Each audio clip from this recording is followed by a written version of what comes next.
أعوذ بالله من الشيطان الرجيم. بسم الله الرحمن الرحيم. يا أيها المزمل قم الليل إلا قليلا نصفه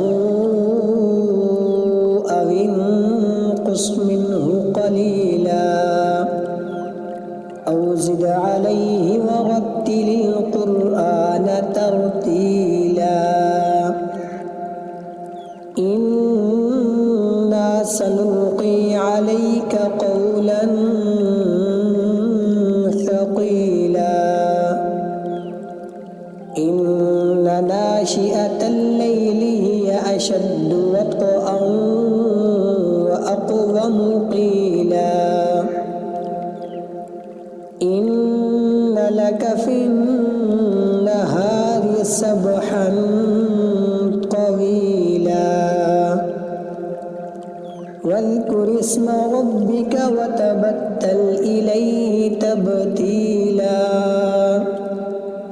رب المشرق والمغرب لا إله إلا هو فاتخذه وكيلا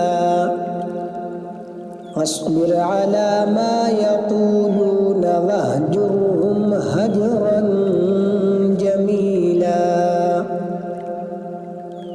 وذرني والمكذبين أولي النعمة ومهلهم قليلا إن لدينا أنكالا وجحيما وطعاما ذا غصة وعذابا أليما يوم ترجف الأرض والجبال وكانت الجبال كثيبا مهيلا إنا أرسلنا إليكم رسولا شاهدا عليكم كما أرسلنا إلى فرعون رسولا فعصى فرعون الرسول فأخذناه أخذا وبيلا فكيف تتقون إن كفرتم يوما يجعل الولدان شيبا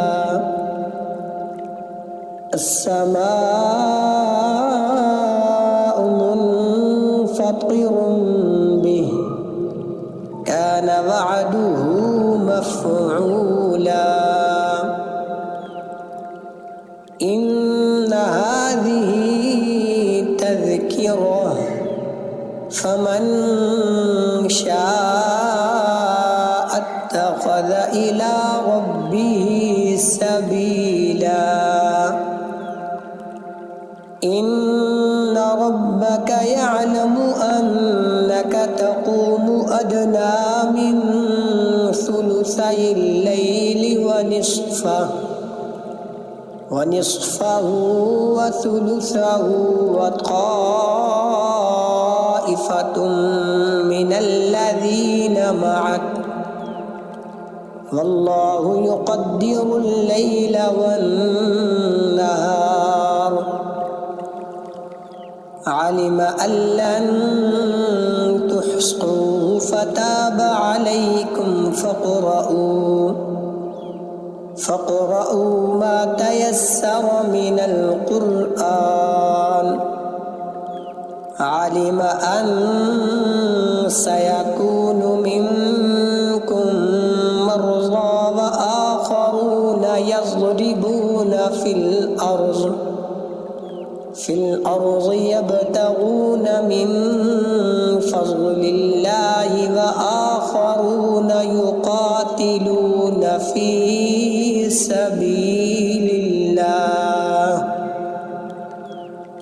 فاقرؤوا ما تيسر منه وأقيموا الصلاة وآتوا الزكاة وأقرضوا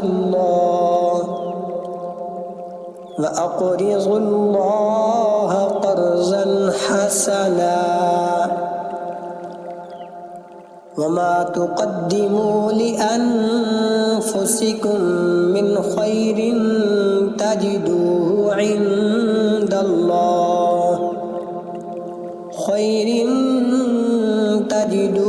عند الله هو خيرا وأعظم أجرا واستغفروا الله إن الله غفور رحيم. صدق